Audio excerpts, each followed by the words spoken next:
In the 42nd century, during the fourth phase of interstellar exploration, an autonomous ship surveying an asteroid field spanning several million kilometers detected an unknown planet hidden at its center. Initial observations revealed a planet shrouded in a gaseous layer, in an unusual configuration, positioned at the heart of an asteroid constellation whose entirety orbited a distant star. In light of this discovery, the onboard android, following its research protocol, diverted the ship from its initial trajectory to reach the planet and uncover more. The crossing took months. The ship was forced to alter its trajectory several times, continuously mapping the region to find a viable route through this immense and ever-shifting asteroid field.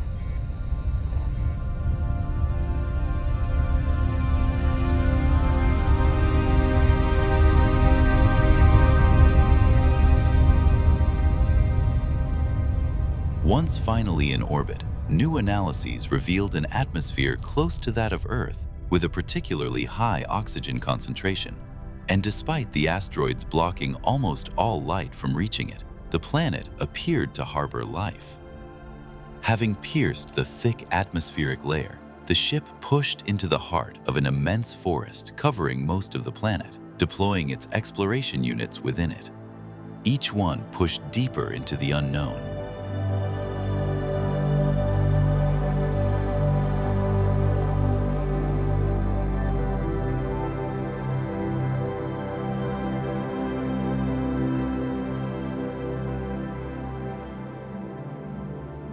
Their initial surveys revealed that the planet harbored life in abundance, but above all, they uncovered an energy singularity of a magnitude never observed on any other planet.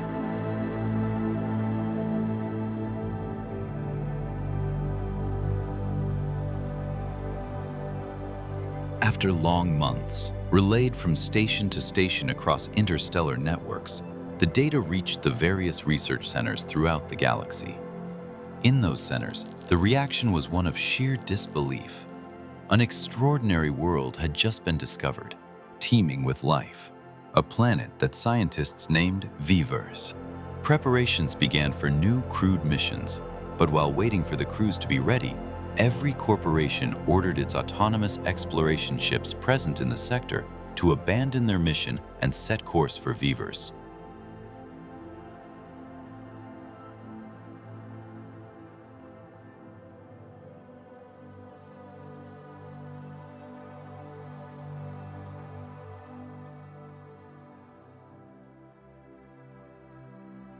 Upon arrival, the ships dispersed to every corner of Vivers, deploying their units across the planet, which pushed their exploration into the most inaccessible reaches. From forests to rivers, from lakes to marshy plains, every environment was methodically analyzed. Life on Vivers had developed in near-permanent darkness, shaped by seasons of variable light depending on the position of the asteroids, sometimes offering certain regions brief periods of light before plunging them back into darkness. Data transmitted to the various research centers across the colonized systems revealed the unimaginable. Life on Vivers was made up of never-before-seen organisms, blending plant and animal. Through every living being on Vivers flowed a luminous organic plasma, one and the same living substance, identical in each, that seemed to feed on the planet's energy singularity, visibly replacing the energy its sun could barely provide. This plasma was not limited to living beings. It was also found in crystallized form within mineral elements, and in certain regions, in a more liquid form at very high concentration levels. A fervor swept through every scientific circle. In laboratories, teams from every discipline analyze, dissect, and compare every piece of data. Hypotheses collided, debates intensified, sometimes sowing confusion and giving rise to heated public confrontations where analysts contradicted one another. But on one point, all agreed. What had just been discovered was unprecedented. For one question now haunted every mind. Where did this energy singularity come from?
But the autonomous units were not the only ones to have set foot on Vivers.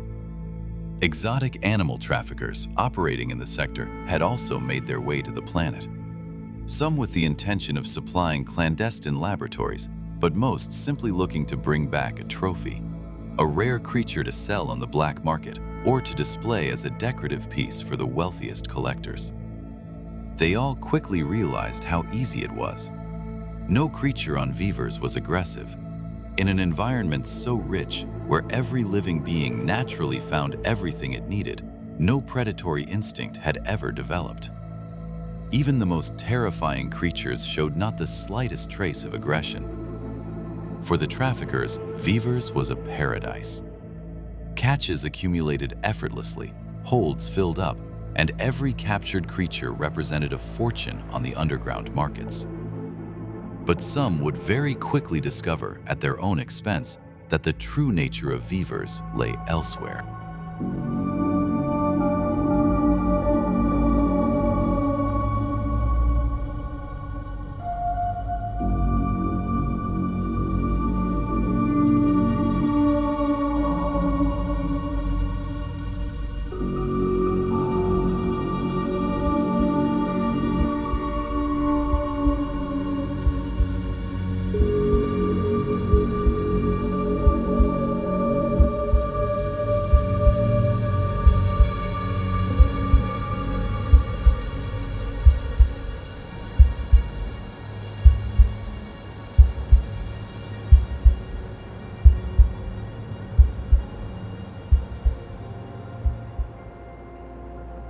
For decades, corporations had jointly funded the vast majority of deep space exploration. But the discovery of Vivers had awakened ancient rivalries. Under the Galactic Accords, territory belongs to those who exploit it first. Behind this facade of alliance, no corporation was willing to let a rival seize the greater share of the wealth. To gain the upper hand, each one multiplied its investments and launched aggressive recruitment campaigns across every system, racing to secure the best profiles first. To guarantee their dominance on the ground, each corporation reassigned its humanoids without notice.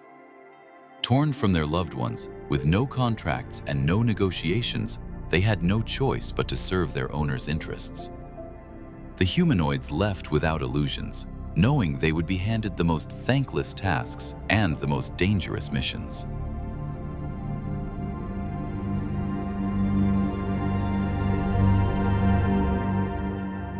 In contrast, across every layer of human society, Vivers was the only topic of conversation. The progress of the research was followed with the same feverish intensity as a serialized drama. Everywhere, men and women from all walks of life were seeking to board, drawn by what seemed to them a great adventure.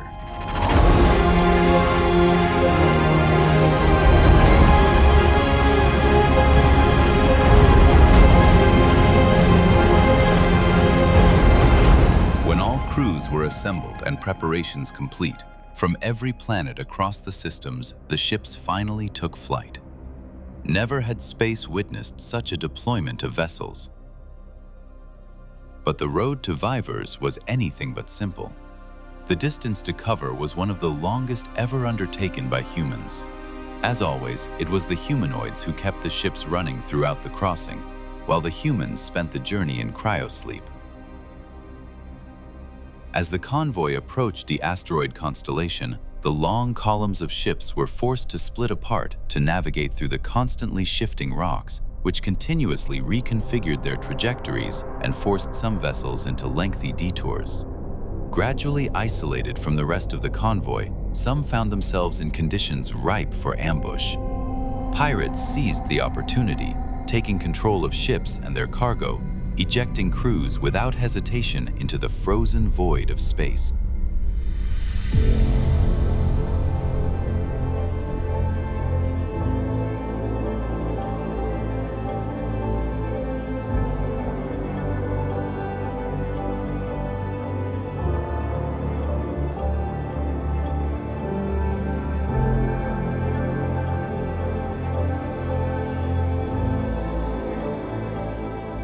When the first convoy of starships finally reached Vivers, they touched down at the four corners of the planet. It was the humanoids who disembarked first. They secured the zones, established camps in the heart of dense and inhospitable forests, and set up the first field laboratories before the scientific teams arrived.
Week after week, as scientific teams joined the camps scattered across the planet, each one discovered in turn what words struggled to capture. Behind their visors, their faces lit up, as though they recognized the enchanted forests of childhood stories. This world had grown alone, at the far edge of the galaxy, by its own rules. The animals did not flee. Some approached, allowed themselves to be touched, observed, taken away without the slightest resistance. A world at peace with itself that had never known a predator.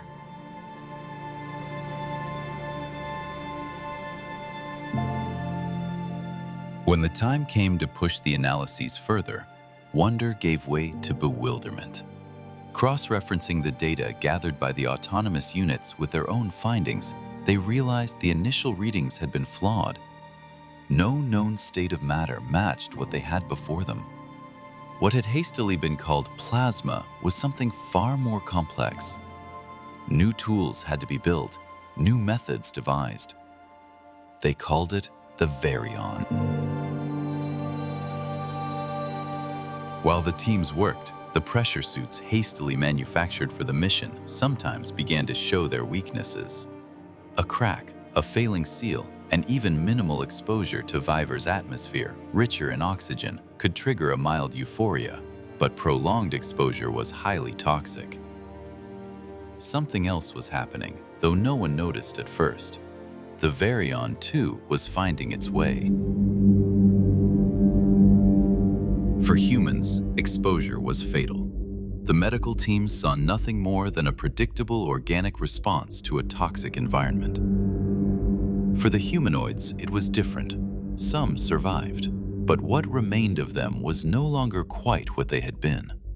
They were found wandering the forest without protective helmets, as though caught between two states of existence, alive but unreachable.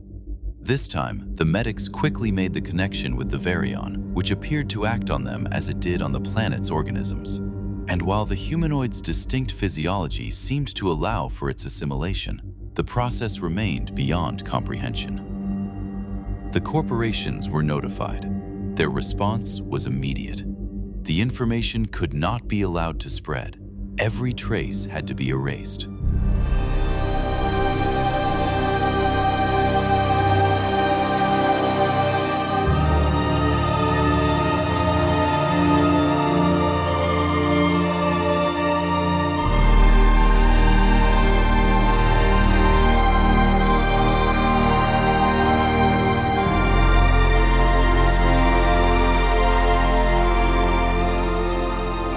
For them, it was time to focus on what came next.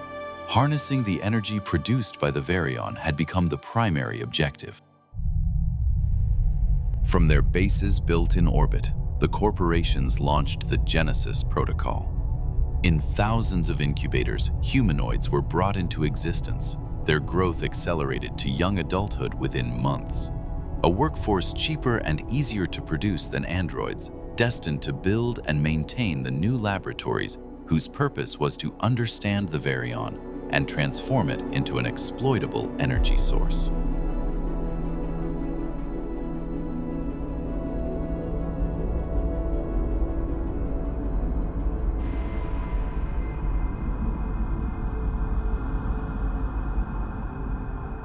On the surface of Vivers, the forest was retreating. The corporations felled vast stretches of woodland, drained marshy regions, and reshaped the terrain of entire areas, turning them into dead zones. Within months, thousands of machines and humanoids working in unison drove the first research complexes out of the ground, giving the scientists the means to push their work far further. Within these new complexes, the scientists began to glimpse the origins of the Veryon. The data all pointed in the same direction, a spatial cataclysm of unimaginable magnitude, of which the asteroids were merely the remnants. A colossal energy released during that event at the very origin of the Veryon's creation, from which all life on the planet had emerged. But understanding was not enough. It had to be tamed. The first attempts to harness the Veryon were devastating. When compressed or held under pressure in its liquid form, a chain reaction would trigger, generating a gas that multiplied at an uncontrollable rate, destroying everything in its path. But nothing stopped the corporations. What could not be repaired was rebuilt. Every destruction yielded new data. Every failure brought them closer to a solution. Years passed. The first structures had grown into small towns, rising from the dead zones that surrounded the laboratory complexes like satellites. Once the wonder of the early days had faded, Vivers had little else to offer. No accessible wilderness, no space for freedom. Just the work, the labs, and that forest glimpsed in the distance beyond the fences, pushed back further and further, growing more and more remote.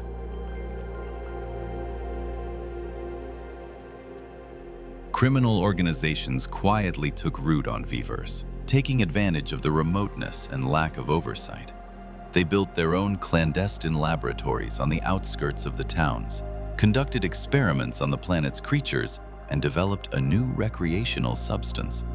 Easy to produce, potent, and quickly in high demand among a population looking to escape a monotonous existence. But their research did not stop there. Aware of the Veryon's effects on humanoids, they saw far greater potential. A substance capable of neutralizing humanoids would fetch a high price on the parallel markets. In the corporation's laboratories, after years of failure, the scientists finally managed to stabilize the Veryon under pressure without triggering a chain reaction. This breakthrough opened a vast field of technological possibilities. A minute quantity of Veryon, properly channeled, produced an energy capable of multiplying like no other. Fossil fuels were set to become obsolete. The quantum engines of starships could be pushed further, making journeys faster and reaching farther than ever before. Very quickly, the Veryon spread to every technology. This windfall allowed Vivers to be industrialized at a phenomenal pace. Colossal industrial sites rose from the ground. Gigantic cities spread across the planet, dividing ecosystems and disrupting the biodiversity of entire regions. The massive industrialization gradually allowed the planet to be terraformed. Within a few centuries, the oxygen levels dropped to a breathable level for humans, but it came at a cost. Many species disappeared. Humans had reshaped Vivers in their own image. Vivers was generating colossal profits. To protect its interests, it locked down its stellar zone entirely. It imposed its own navigation system to traverse the asteroid constellation. Under pressure from the corporations, the routes leading to it were erased from every database and archive in the galaxy. No one entered, no one left. Anyone granted authorization to set foot on Vivers knew it was permanent. Only the corporation leaders and the autonomous cargo ships were exempt. To ensure no breach, these were piloted by androids. The stellar system, shielded by its asteroid constellation, had become an impregnable fortress. The corporations that controlled Vivers, already embedded in the economies of other planets long before its discovery, were extending their influence further and further. On many planets, no government could conduct its affairs without deferring to Vivers. The monarchies that governed parts of the galaxy saw Vivers as a threat to their survival.